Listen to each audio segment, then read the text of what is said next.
Hey, everybody. Come on in. Nice to see you all, or at least to see your names. Welcome to the Brooklyn Rails Wednesday afternoon poetry reading series. We've got a really wonderful reading and conversation for you today. It's titled 6 Rue de Fürstemberg, a rail reading curated by Yuko Otomo and Basil King. Yuko and Basil will be reading and talking about a collaborative book that they've worked on that's just come out recently from Spuyten Duyvil Press called In Delacroix's Garden. And there's a really terrific set of stories that lead to how this book happened. I'll introduce them both in a second and turn things over to them. First, let me just tell you that if you haven't been here before, you might pay attention to the chat. You can also comment in the chat, but there'll be information about the various works and endeavors of both Basil King and Yuko Otomo rolling through there, along with some basic information about the Brooklyn Rail. My name's Anselm Berrigan. I am the poetry editor for the Rail and collaborate with Chloe, Eleanor, and Carolyn on these readings. And actually the March issue of the Brooklyn Rail has just gone live, as they say. So you might take a look at that after the reading. Oh, and this is the 757th episode. Wow. The neo-sociality environs. And this is the 123rd of these Wednesday poetry readings. So congrats, Basil and Yuko. You get 1, 2, 3. And That's cool. I'll now introduce them both. Yuko Otomo is a visual artist and a bilingual writer of Japanese origin, writing in Japanese and English. She writes poetry, haiku, art criticism, travelogues, and essays. Her publications include Garden, selected haiku from Beehive Press, Study and Other Poems on Art from Ugly Duckling, Frozen Heatwave, a collaborative linked poem project with Steve Dalachinsky from Luna Bisonte Prods, and Anonymous Landscape from Lithic Press, and most recently Pink from Lithic Press, which is due this year. She lives in New York City. Basil King, born in London, England before World War II, has been painting for over 7 decades and writing since 1985. He does both in Brooklyn, where he's lived since 1969. He's published poetry collections, chapbooks, and completed thousands of visual artworks. His art and poetry together is celebrated in the special limited edition Afterthought from Granary Books, which was published last year. And then, as with Yuko, there is In Delacroix's Garden. His most recent poetry collection, There Are No Ghosts, There Are Portraits, is from CUNY's Lost and Found Poetics Document Initiative and Pinsapo Press. That also came out in 2022. Please welcome Yuko and Basil to the Brooklyn Rails Wednesday reading. Thank you. Yeah. Thank you. Thank you, Awesome. Yeah. Thank you. Okay, let's talk how it came out, this book. Well, it wasn't like all good things, sometimes they're accidents. Yes. Because I didn't know they knew it and they didn't know that we knew it. But it turns out that both of us at different times in Paris, they certainly went to Paris a lot more than we have. But in 2013, we found Delacroix's studio apartment accidentally. We were on the, actually it was, I Left think bank. it was on the left bank, Yes. right? Mhm. And I forget where we were that was closed. It turned out it was closed that day. So we were walking over to go across the bridge into the right bank. And we see this sign. And so we went in and actually they were closing. It was 5:30 or something. And she said, come back tomorrow, which we did. And as I've said before, it was really quite strange because both of us felt like, and Yuko says the same thing, you felt like you wanted to move in. You actually felt like you knew the man. You know, there was no hierarchy. There was no sense of I'm famous, I'm important, I'm important, I'm important. There was this beautiful Very apartment, simple. isn't it? humble. How- Yes, I yeah, know. uh, comfortable. Yes. A chair, a table as big as this, six, 8 people, you know, something like that, a little library, and a few other rooms, et cetera, et So cetera. when we find out that we are in the same place, Yeah. without knowing the whole thing, That's right. and then I said to Basil, I have a writing I did for Delacroix Garden, and he said, Me too. So So- we got them and we read them Yeah, to so each we- other. Yeah, we read each other's work, and then it was wonderful, and it was complete coincidence. And or it was- yeah, yep, yep. Nothing was planned. It was like one of It's- those So this accidents. book was not a project. It just came out of this That's the right. kitchen table. Now Yeah. Michael Ruby is sitting. Yeah. He was with us, so he will be a witness. And as I was saying Martha, yeah. and yeah, we just started. As talking I was about it. saying before, the studio, Yes. again, I sat in the studio and I wanted to start painting. There was a beautiful, beautiful skylight, Yeah. north light, Mhm. a wonderful garden outside. I mean, damn it, it was like, Yeah. it was like knowing a New York painter. Yeah. It almost had that feeling like you knew That's a him, sense of authenticity. wasn't it? Yeah. Yes, You yes. felt like if he walked in, you'd shake his hand or you'd say, thank Yes, you and very much. He will invite you in. Yeah, yeah, you had that kind of feeling Mhm. about the whole thing. And so the two of us came to it from different places, Yes. but what it amounts to is we're talking about practically the same thing. Yes, so my part of the reading, I'm going to read first, and my writing, this Delacroix Garden piece, is more like a kind of like a introductory essay for my critical writing I did for Delacroix. So it's not a poetry, but it's more like a kind of, introduction to the rest of the big serious writing. But anyway, so I will read first. Yeah, please do. Then Basil will read his work, and then you'll be. If there are very any questions, happy. if we have time and any questions. Yes, then it'll be amazing that his story and my story kind of merge without any plan, right? Okay, so I read first. The past lives in us all. 6 Rue de Fürstemberg. My lodgings are indeed charming. The view from my small garden and the cheerfulness of my studio always gives me pleasure. I like my studio. I work well there. Eugene Delacroix. I don't know exactly when Delacroix seeped into my life. I have no clear memory. My relationship with him started totally non-systematically, more like a fog or cloud formation, unplanned and organic. I can only guess Cézanne's early work gave me the initial link to this 19th century artist who was born at the extreme end of the 18th century and lived through the height of Romantic era in Paris, 1798 to 1863. Whenever we go to Paris, our first day starts with going up to the Butte Montmartre. We stand on the hill where we can see the panoramic view of the city to refresh our spirits to make ourselves ready for the days to come. When we leave there, we also go up to the hill and bid adieu. But before we do that, we often visit Delacroix's studio apartment on Rue de Fürstemberg to rest ourselves to reflect on the visit. We enjoy this unintentionally formed pattern of the ritual.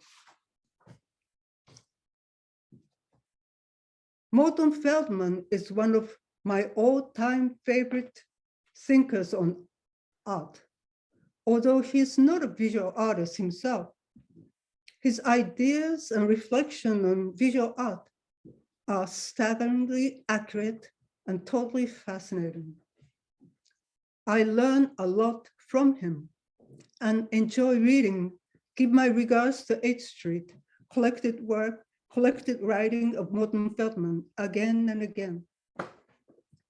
The book covers his writings from the 50s to the mid-80s. In it, there is a fascinating transcription of the 1975 conversation he did with John Dwyer titled, I Met Heine on the Rue Fürstemberg. In this casual but in-depth conversation, he talks of the genesis of his music life, Lucas Faust, Cage, Pollack, and ends with the mystical encounter he had once on Rue Fürstemberg in Paris. This intensely magical experience truly taught him that the flow of the history is continuous, constantly connecting the past, present, and the future. One early morning in Paris, I was walking along the small street in the left bank where Delacroix' studio is, just as it was more than a century ago. I'd read his journals where he tells of Chopin going for a drive, the poet Heine dropping in, a refugee from Germany. Nothing had changed in the street. And I saw Heine up at the corner walking toward me. He almost reached me. I had this intense feeling for him, the Jewish exile. I saw him. Then I went back to my place and wrote my work. I met Heine on the Rue Fürstemberg. They are not dead. They are with me. What I feel the most is not in respect to the public or even to myself. I have the feeling that I cannot betray this continuity, this thing I carry with me, the burden of history. From I Met Heine on the Rue Fürstemberg. In summer 1990, Steve and I wandered into the same Rue Fürstemberg with no prefixed idea of where we were. The street was breathing a shadowy silence. Soon we found ourselves in front of Delacroix's studio apartment. It was open and quiet with no other people around. Accepting the unexpected invitation, slightly bewildered, we walked into the space as if to be pulled by a gentle stillness of the air. He lived and worked here at the end of his life. He moved here to finish the mural works in the church of Saint Sulpice nearby to avoid commuting from his old studio in Rue Notre-Dame de la Lorette in December 1857. In this house, he completed his thoughts on the last mural project and died in 1863. A sense of void, emptiness hit us as we walked in. The first impression was humbleness of the life he led. Although it was designated as a national museum, it didn't have any pretense of being a museum. It was rather a house vacant of its occupant, a modest studio space, also modest adjunct 3 rooms, a bedroom, a living room, and a library. Mm-hmm. Small collection of small-scale works of his, including the portrait of his faithful servant, Jenny Le Guillot, who took care of him till the end of his life, sparsely hung on the walls. Objects he gathered in Morocco, personal items such as letters and his painting table with his palette and a paint box were also on display. From the studio window, we saw the walled-in garden with an old well and trees. We walked down to his garden. There was no one except us. We sat and rested ourselves with no noise, no chatters, and no comments. The strange sense of void was so mystical and embracing that we sat in the garden chairs by the table, totally blanked out for a while. We breathed the air and contemplated the shadowy quietness all around us. This unexpected experience gave us an invitation for a quiet reverie of the time past. Soon we found out about the absurd fate this last studio apartment of one of the most important French artists of all time had to bear, reading the brochure. It is surprisingly similar to the one of Cézanne's studio house. In 1932, 70 years after the artist's passing, at the behest of Maurice Denis and Paul Signac, a society of friends of Eugene Delacroix was formed in order to prevent its destruction. The society was able to rent the studio, then apartments to provide for and to maintain the premise and to promote Delacroix's work for a while. Then again, the house was put up for sale. Society was unable to acquire it and gave the collection to the French state to secure it and to create a museum that became, in 1971, the Eugene Delacroix National Museum, where we walked in unplanned 20 years later. When Delacroix, an open-minded, progressive, romantic classicist with a pre-modern vision, died in this Rue Fürstemberg studio apartment in 1863. Pissarro was 33, Cézanne, 24, Gauguin, 15, Van Gogh, 10. In a year, Matisse was born, then Picasso to follow, as if to keep paving the way further into the future.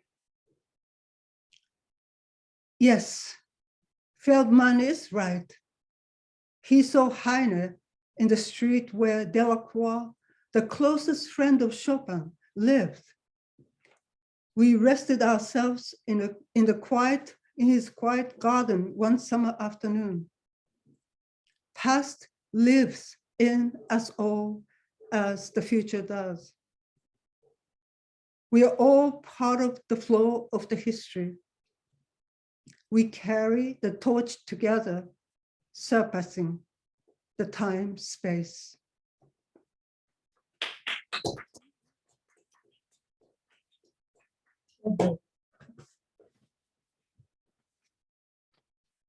Shall I begin?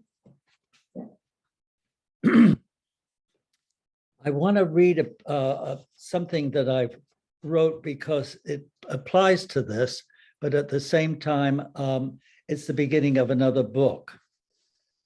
It was my 60th birthday. Martha and I were in Amsterdam in 1995, and we visited Rembrandt's house, the studio that Rembrandt worked in when he had the house, and it had plenty of light. Now, there are apartments across the street that block out the important light. The house was about to be replenished with its original furniture. The house we visited was an empty shell of a house without his personal belongings. In 2013, it was different. Martha and I visited Delacroix's apartment and studio in Paris. It was a revelation. The apartment had no show of wealth or fame. It was simple and comfortable. We thought we could move in. The studio had a skylight that was exposed to a northern light, and I wanted to put a canvas on the easel and start painting. Delacroix was a gardener, and the garden gave Martha, who gardens, a need to start planting. Pause. It was after writing Delacroix's garden that I remembered that I had visited Rembrandt's house, and the concept of work, what is work and who works, came of interest. That without a love of work, conviction is meaningless. Pause. Today, work is distrusted by a large segment of the population, and this affects our appetite to grow, be it trees, grass, the honeybee, and flower. Work is necessary. Without it, sex is impoverished. Desire is replaced by greed, and greed suckles displacement. And today, there is inconstant displacement, and it always does. Silence suffers. Pause. Dante, Giotto, William Carlos Williams, Demuth, and everyone I added to my commune are workers, men and women who use what is given and find their way. I have written worksheet with an intention of extending the use of the conviction as it is used by some religious sects, and say, I have faith, I believe. And now my piece on Delacroix, Paris, October 2013. Mother of pearl, there's an old head in my backyard, and it doesn't stop talking. And it says at the Louvre, we had to walk the whole length of the second floor, beginning with French medieval painting, because the entrance to galleries 6 and 7, where Watteau is hung, was being repaired. We saw wonderful studies by Ang, a portrait of Lion's Head, a profile by Jericho. I think this painting is a self-portrait. 18th and 19th century paintings by Fragonard, Boucher, and a room full of Chardin I'd never seen before in a book or any other museum. Chardin, the great French homebody, was married 2 times, painted kitchens, maids, children, and the table as it with its content. Fish and fruit, the cat wants the oysters. The silver mug wants our attention. Attend to the detail. The line comes from outside. The line is not always linear. It's not always predictable. Chardin, the precursor of Morandi, keeps the larder stocked. Morandi fills the table with muted arrangements. Paint eclipses his father, the Holy Ghost, his mother, and his 2 sisters. Paint stirs the muscles, and the triangle sleeps next to his easel. Pause.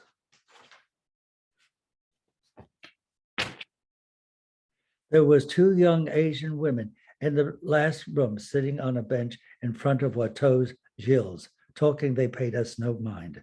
Because we weren't sure how long they would stay, Martha took a photograph of me gazing up at Watteau's Giles as they were talking. During the whole time that we were there, Giles, no one else came into the room.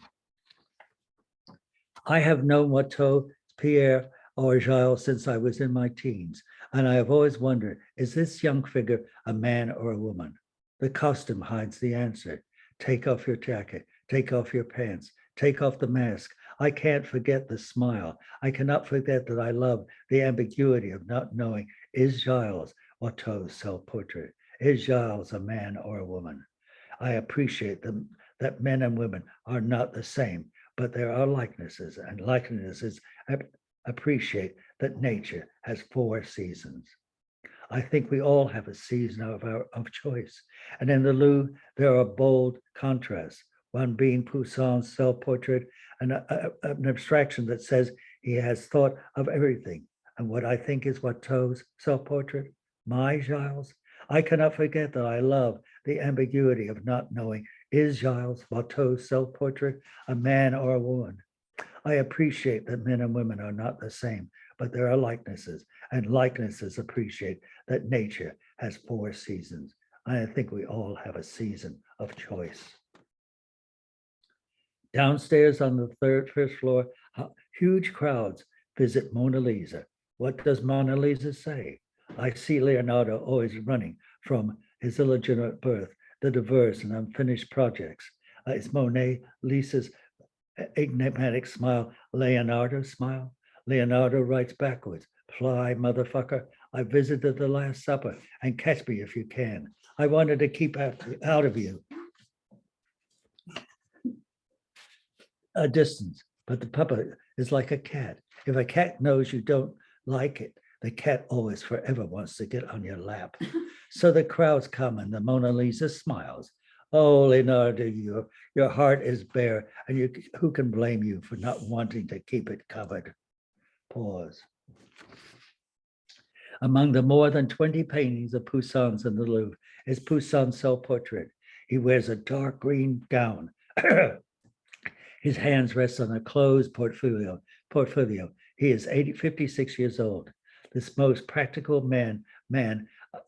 this most practical of men, this master gave himself permission to mythologize Pan, the lover, the fornicator, lives in Poussin. I don't know if this is correct. Are paintings meant to be dark? The Poussin paintings I've seen in books are never dark. Does this artificial lighting highlight the figures and the landscapes that make the paintings look clean? In Arcadia, where nature is bountiful and light reflects the flesh, Poussin's paintings are never dark, whereas the Poussins in the Louvre look like they have never been cleaned. I have a window in front of me that needs cleaning. Sunlight is coming in between the blinds. Above my head, I have a 65-watt light bulb. I sit in a comfortable chair and write and having the advantage of having been in the Louvre and seen Poussin's self-portrait and Watteau's Giles. The Louvre has more Poussin paintings than the National Gallery in London, Hermitage in St. Petersburg, and the Metropolitan Museum of Art in New York City. The Metropolitan Museum of Art has 5 Poussin's paintings, and all 5 have been cleaned.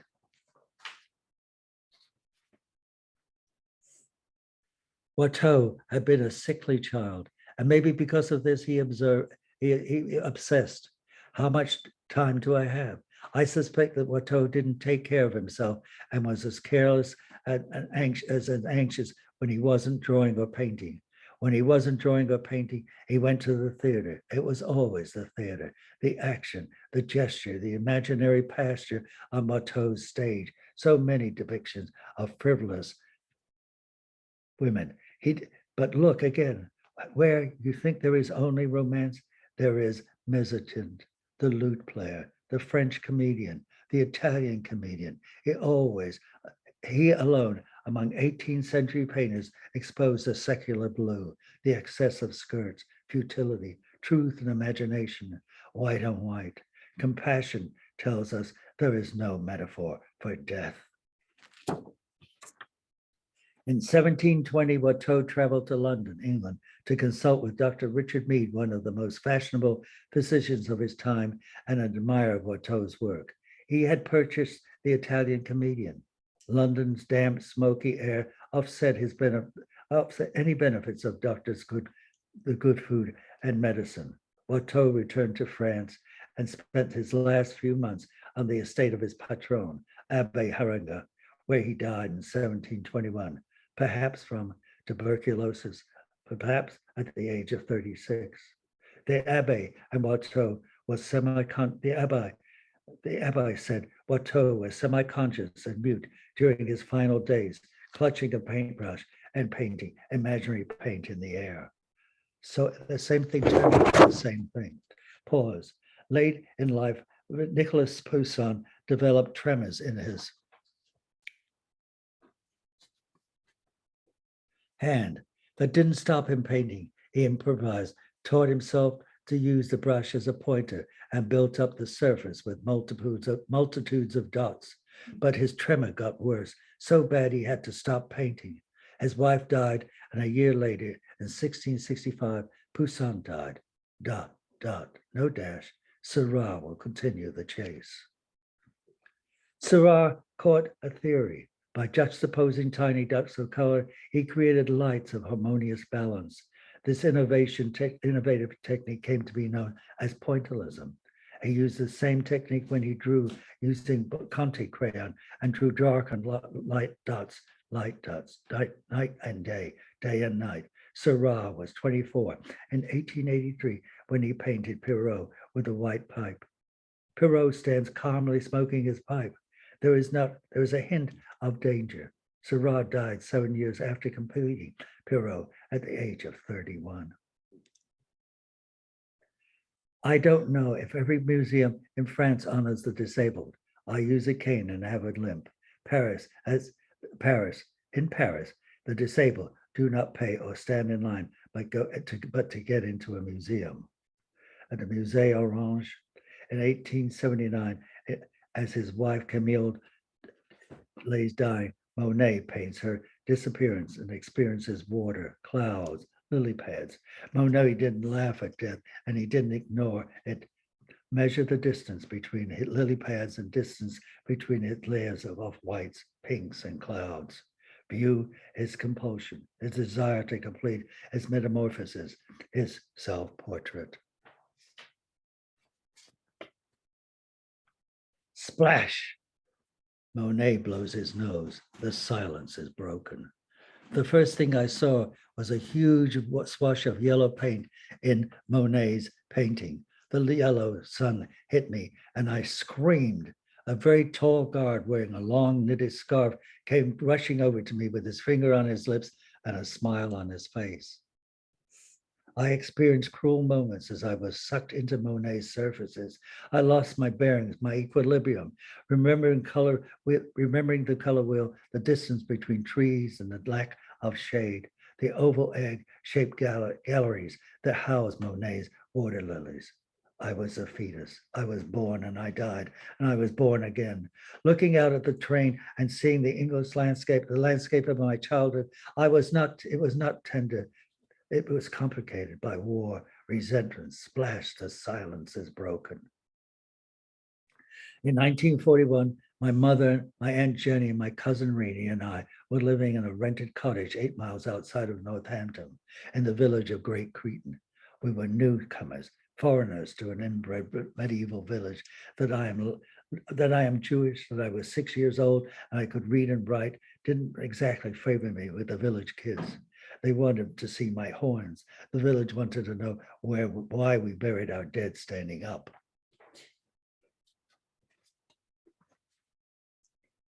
Built in the 1900s, a one-room school held all the grades. The teacher, a Miss Edna Litchfield, sat on a high stool in the middle of the room. Her right hand, she held a very long switch she used when she saw any infraction. Whack! It stung. If I didn't walk home with my cousin, I always ran home. What started it was a fight or the calling of more abusive names. I was dragged by a number of older boys to the horse trough that was in the middle of the village green. The boys dumped me over and over. Under the water, I couldn't breathe, and I saw light like little yellow bulbs. I thought it was my Aunt Jenny's sister, Sadie, who pulled me out away from the boys, but my cousin Renee says she did it. I was swollen and everything was very blurry. I don't remember anything after that. When I awoke up in the hospital, I had been operated for infected mastoid. The ward had young men who had been wounded. Some of them were bandaged all over their bodies. Others had the leg, arm wounds. There was a shortage of beds, sheets, towels, pajamas, and nurses. One of the men befriended me. He must have been a medic. 3 times a day, he gave me my shots. In one corner of the ward, there was a little boy who always stayed in bed. He never did answer any of my questions. The operation is the only good part of this story. Every doctor that looks into my ear wants to know who operated. They say it was a beautiful job, a magnificent job. Back then, it was believed that it would be emotionally disturbing to children in the hospital to see their parents. So they might cry. They may want to go home. The one time I saw my parents, I saw was given a clean top and bottom and dressing gown. I sat in a wheelchair and the nurse wheeled me into a bare room with a large window. My parents are on the other side of the window. They smiled, I smiled, they waved, I waved. I don't know how long I stayed in the hospital, but that was the only time I saw them. And that was the only time I wore a top and a bottom. The rest of the time, I wore what the men wore. Some days, some men wore tops and some men wore bottoms. On the days when the men had only tops, they were exposed. A young nurse came into the ward to change the men's bandages and give them their shots. Men would get hard-ons, and a man would say something to the nurse I didn't understand. Without hesitation, the nurse would flick the man's genitals with her fingers. When we visited Delacroix' apartment, studio, and garden at the Rue Fürstemberg, I saw myself living in this modest and unpretentious apartment, painting in the studio with its large skylight and window from the northwest light. This great painter painted tigers, liberty leading the people. True panthers said, one can never paint violently enough, always lived alone. Delacroix loved his garden. He had the soil rehabilitated, and he pruned the existing flower beds and vines, created new flower beds dotted with thyme plants, edged with thyme, planted roses, gooseberries, and strawberry bushes, as well as a number of trees. The aim was a very densely painted garden.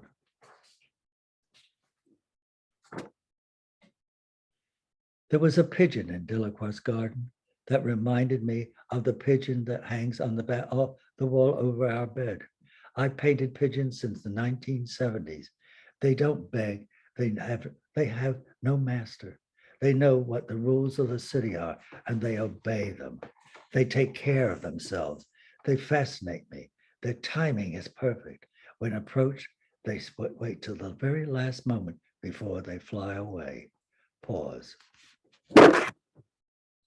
I stood in Delacroix' garden, watched the pigeon fly, and I flew back to the Great Cretan. I am going to be 79 this year. I am a superstitious man, and the number 7 and number 9 are whole cards, wild cards, and the number 79 has me spooked. I have started to feel like the survivor who asks himself, why am I still alive when so many of my friends have died? I am unable to count how many times I have returned to the afternoon I got dunked in the horse trough, and I am being dunked again. I am married, have 2 daughters, 4 grandchildren, and a house and a garden, and I envy Delacroix. He wasn't afraid of success. I have painted for over 60 years, written seriously for 35, and in that time, I have not lived up to my work. Since the age of 6, I have been hiding, frightened that if I showed myself, I could get dunked again. The trauma never goes away. Black Mountain College, San Francisco, New York City, and so I am the foreigner, the man who was never there. Thank you. Ooh.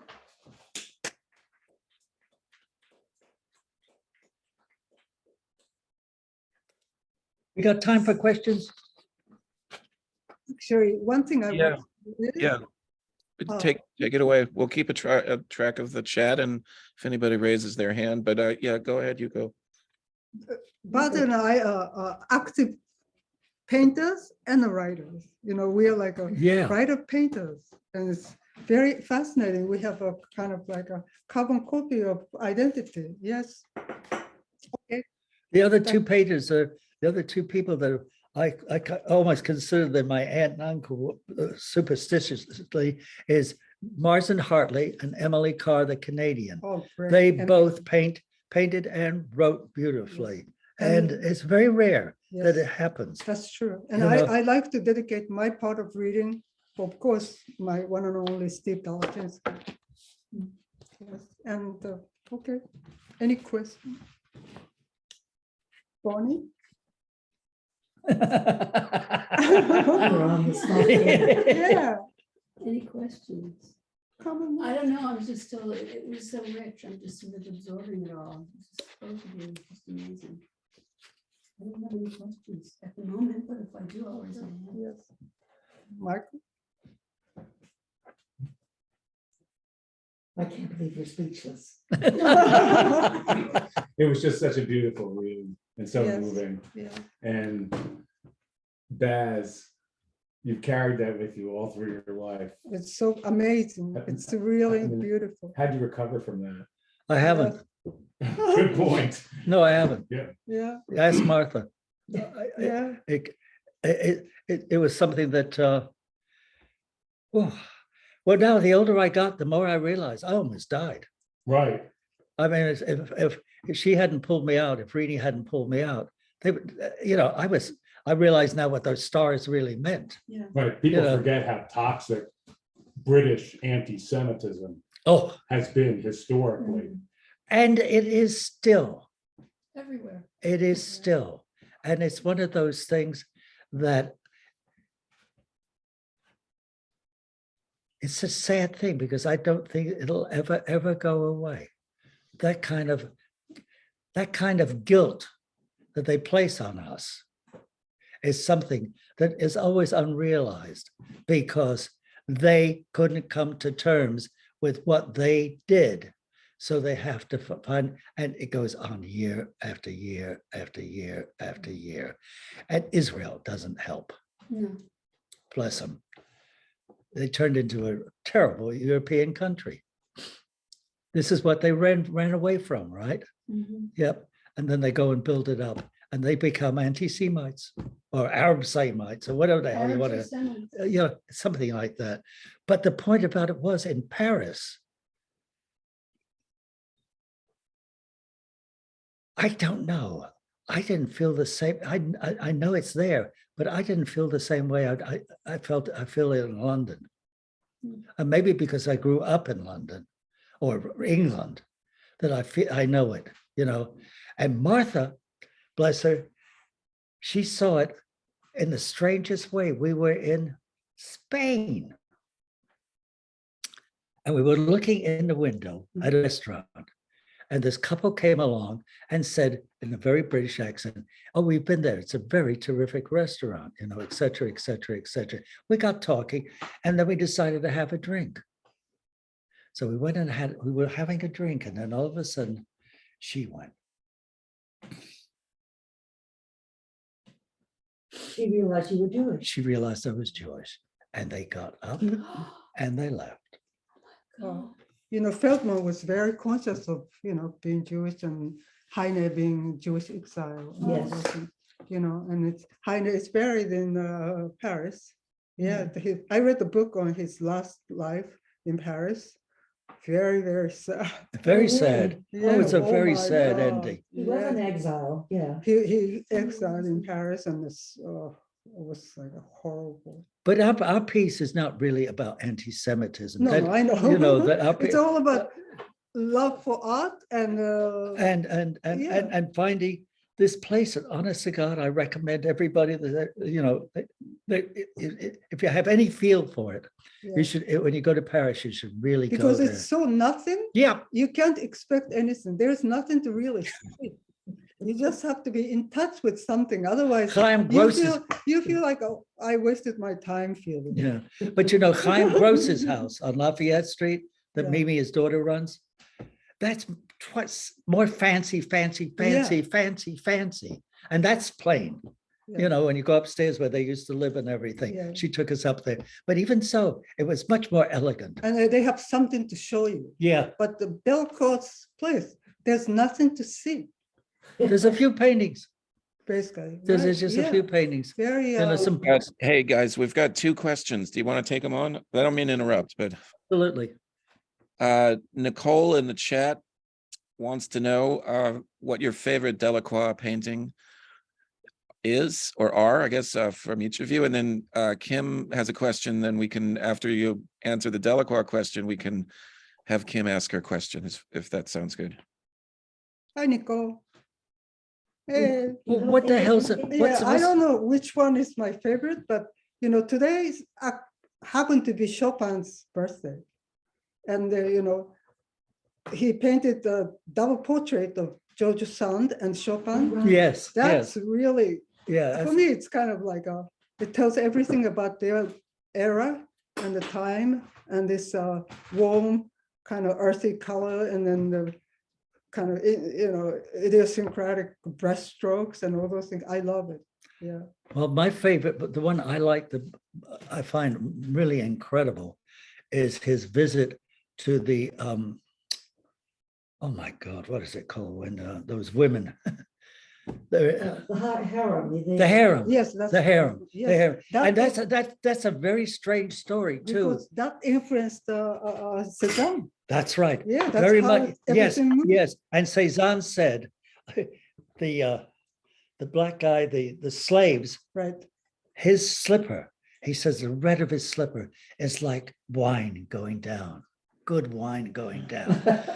But the story is very strange because Daumier was on his way back to Paris when he met this guy who had this small harem, right? Mhm. And for some reason, he let him come and look at it. He didn't enter it. He looked at it, and he did that whole painting from his memory.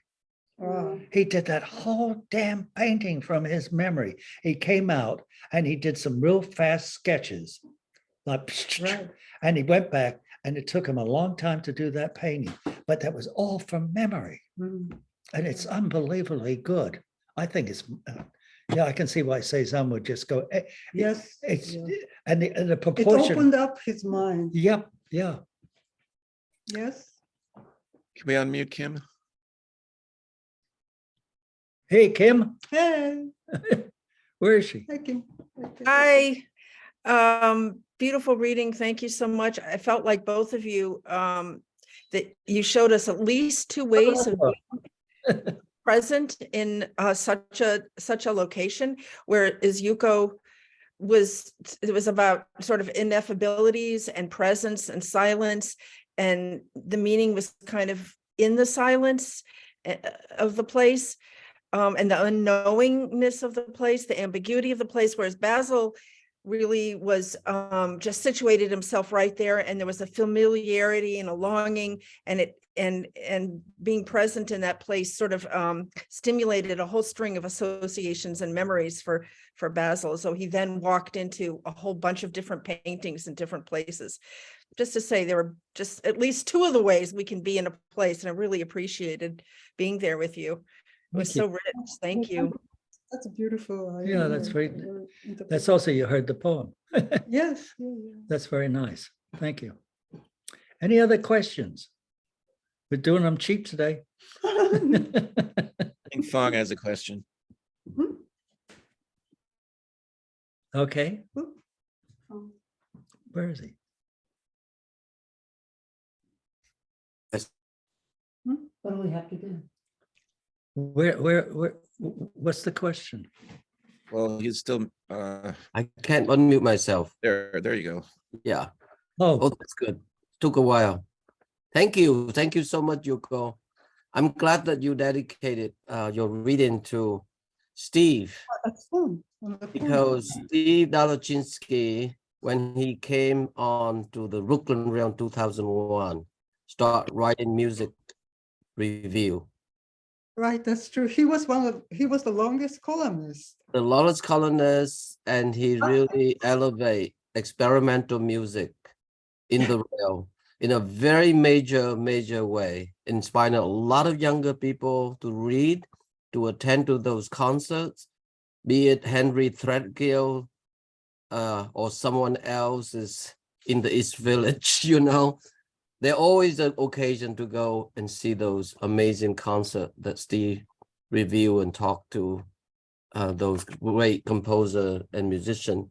And I'm glad that you also hear, you know, Basil, because the Black Mountain College, when you went, did you come when Charles Olson became the second rector? when I arrived, they were still in Mallorca. Mm. And that was the funny part about it, because they kept telling me about this huge man, this huge man, this huge man. Well, to tell you the truth, my father worked for a man who was as tall as Charles, and my father was 5'1". This is true. Oh, 5'2". Excuse me, my mother was 5 foot. But anyway, he was 5'2", and this man, Basil Henricus, who became Sir Basil Henricus. And another thing about Black Mountain was, my father sends me forwards this letter from the solicitor from Sir Basil. I hear that young Basil was becoming an artist. If he will come back to the continent, I will pay for any place he wants to go for his education. And I wrote back and told my father that I was not leaving Black Mountain because I had fallen in love with abstract expressionism before I even got there. And the point was, so that was Charles. Then Charles arrived, and he was as big as Sir Basil. You know, and it didn't throw me at all. I mean, and nobody could understand that the whole time. I kept on saying, I grew up with this. I grew up with this. You know, my father they used to sit at the table and argue in our apartment. He used to come over. My mother would take my hand and leave, because they started fighting and arguing with each other. And they loved each other. Why? Of course, he named me after. My name is Basil because of him. They loved each other, and yet. The point is that my father met Basil when he was an intern in Toynbee Hall. Toynbee Hall used to intern people from Cambridge, Eton, et cetera, and the girls' schools for the East End. You know, the upper crust would come down and spend 3 months, sometimes 6 months if they wanted to intern and work with the people, et cetera, give lessons from how to eat good food to everything else. And so Basil came over to my father and he said, I hear you speak and write Yiddish. I hear you read and write Old Hebrew and young, you read and write Hebrew and modern Hebrew. Will you teach me? And that's how, when they opened up, here we go again, Basil House, the settlement, my father went to work for him. And he worked for him for, God, 25 years, you know, et cetera, as a social worker, et cetera. In fact, when we moved out here, it's almost incredible. We moved out here and my parents had lived they lived on this floor. My dad and I were taking a walk on Fifth Avenue and a guy comes out of the jewelry store, Mark, and he gives his name. He was one of the juvenile delinquents in the East End that made it. And he hugs my father and he says to me, "Will your father save my goddamn life?" You know, et cetera. And we didn't have to pay a penny in that store. It was just incredible. But the point is that Olson at Black Mountain, yes, he came and then I came back to graduate. And that's when he said the school was closing and we had to leave, you know.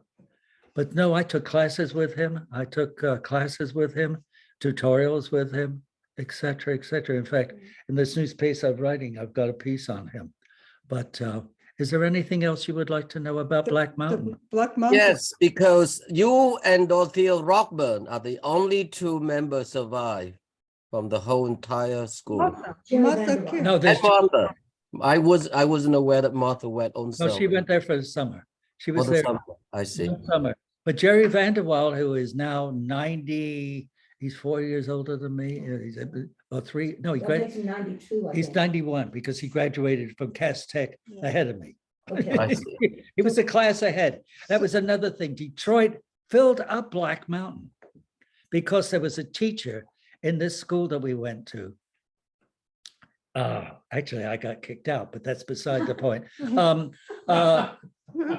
There was a teacher there, Donald Thrall, who spent a year with Albers. And he knew color. Yeah. The 10th through the 10th grade, he gave us Albers color. Wow. With the whole theory. With the whole theory and Wow. working it and working it and working it So and that's working. what I mean by, history. just Yeah, and continuous. Jerry and I, as a matter of fact, Jerry and I still kid each other about that we both had that experience. Mm. And George Fick went there. The filmmaker Stan went there. Anyway, there was about 5, 6 people that went through from Cass Tech, and it was all because The survivors, you and Jerry and Dorothea. Dorothea are about. No, the entire only still Tim Lafarge is still alive. Oh, alive. Tim Lafarge. Okay, great. Hey, well, but he went to Black Mountain, Yes. and Tim Lafarge. he's now retired. He became a forest ranger, and he's written 3 books on it, etc., etc., etc.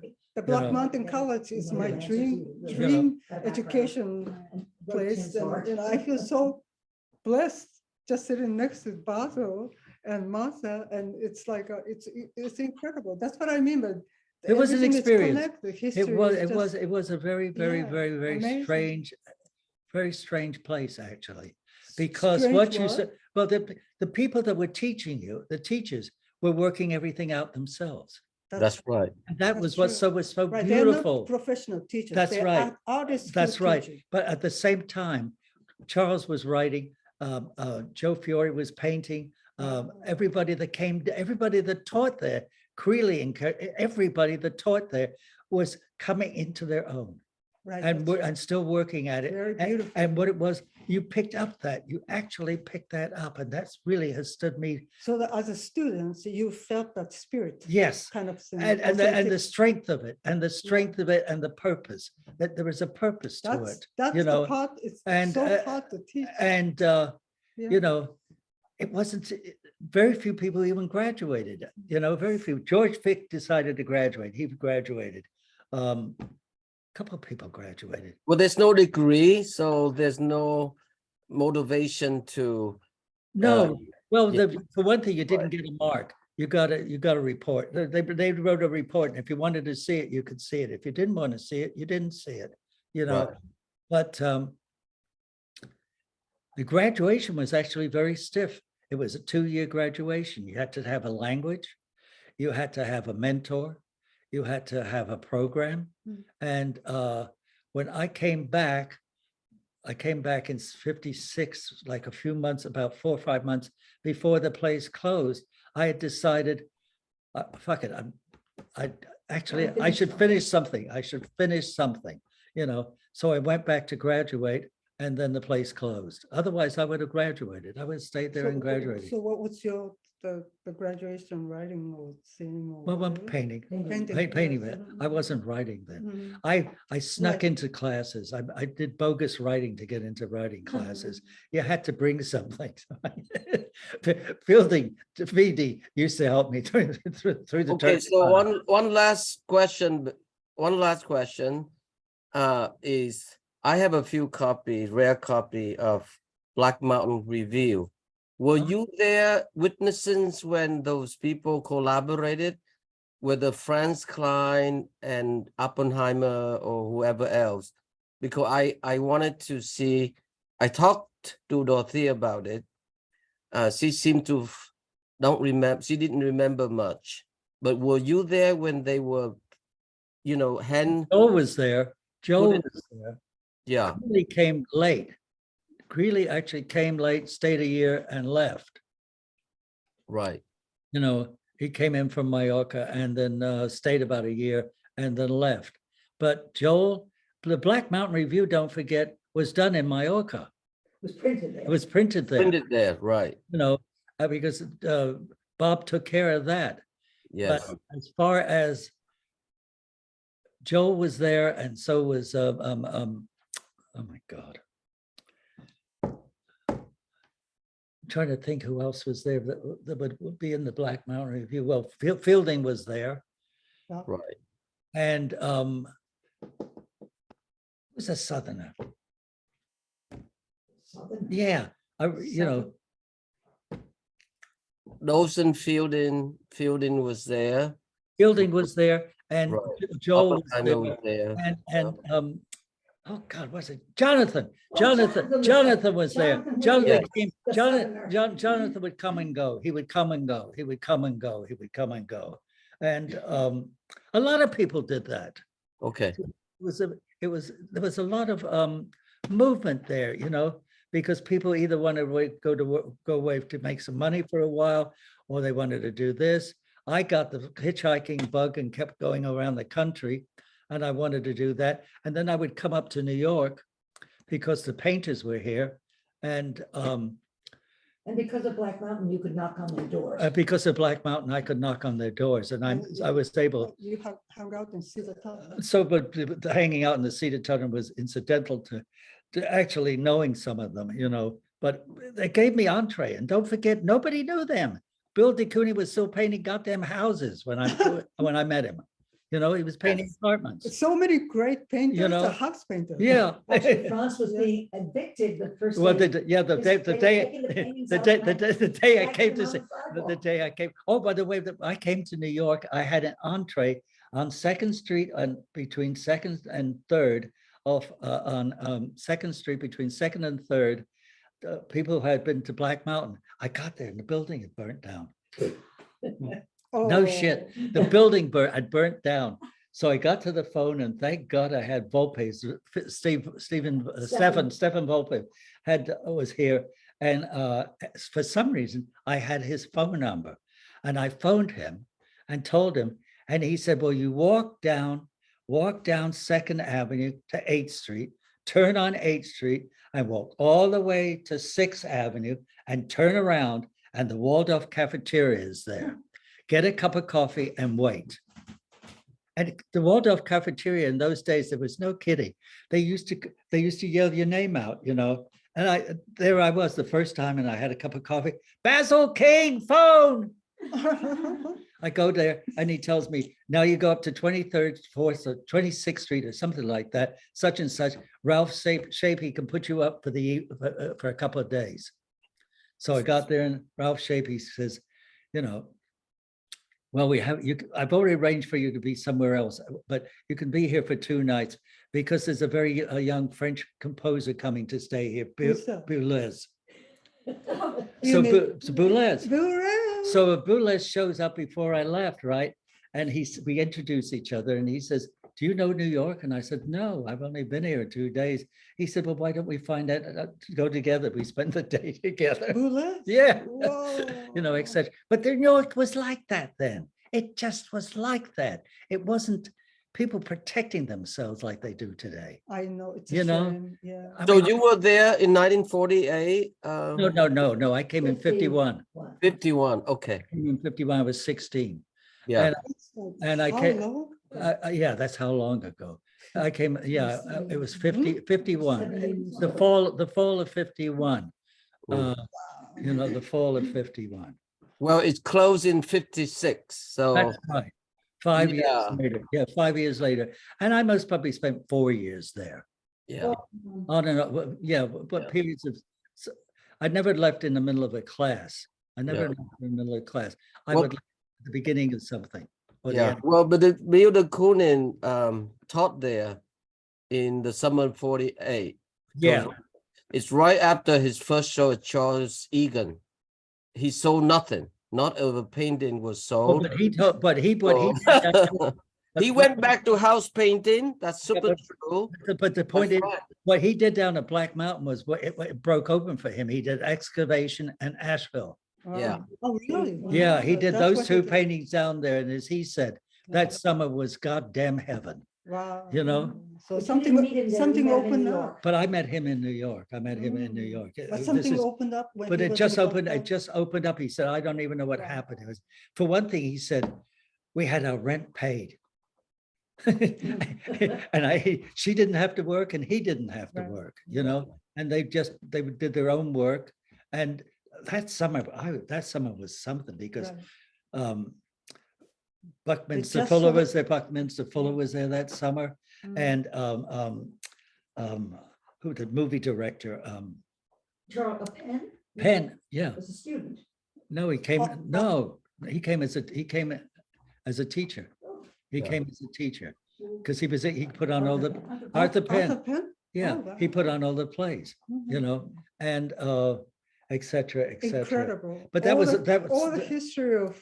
But people, you know, when I was there, Merce came with Mm, Cage, mm. and Merce was an experience. Yeah. What do you mean? Well, watching him. Oh, I mean, can watching him. imagine. And you could go watch and you God. could go, you could just go to, you could go on the sideline when they were Yeah, rehearsing or they right. were working Yeah. and you could just sit there and watch it. It Yes, was yeah, it was just yeah. beautiful. I've seen his Well, film. thank you so much for the story. I know that the Vincent Katz book, for those of you who are interested in Black Mountain College history, that book is invaluable, published by MIT Press. And yes, and Jonathan Williams, that's who you're thinking of, publisher. Yes. Yes, I met him through Pardon me? David Shapiro, Yes, and What's yeah. the name of it? yeah. Martha has a book. My memoir, Outside, Inside. Yes, we she should did remind you, a we lot should of, remind you that Martha wrote a memoir that has a great deal of Black Mountain in it. Great, I have that book too. Thank you so much. You're Basically, my last word is that it's a very important philosophy, Black Mountain College. And It the other is. day, I was talking to Joaquin Pizarro, and basically, Buckminster Fuller name came up, and I told everyone that his great aunt was Margaret Fuller, very important founding editor of course, the Transcendentalist publication is called The Dial with Uh-huh. Emerson. That was in 1870, and it run till 1919. It's a long run, Yeah, important paper, magazine that everybody published in it. Everyone who fought against the tyranny of the left and the right during that period, especially during the Great Construction period. So the rail is very inspired, right? After Black Mountain College, but we must do it without nostalgia Ah, thank you. for our Thank you. generation too. So thank you for your contribution, Yuko. Yes, Thank you, Basil.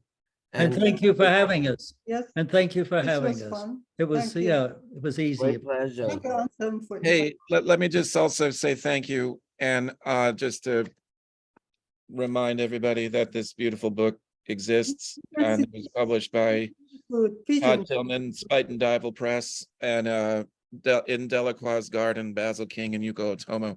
Thank you for coming and reading the book to us, and for sharing your time with us, and hello to the peanut gallery in your kitchen there too.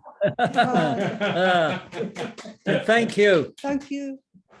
And now we'll throw the mics open and let everybody say hello and goodbye real quick before we head off into the day. we could say hi to the people who. Thank you, Yuko. Thank you so much. That was Thank amazing. you, Basil. Thank you. Thank you. Thank Thank you. Thanks so much. Great stories. Thanks, Wow. Thank you so much. What a joy. Thank you, beautiful. Thank you, everyone. No wonder why. There they are.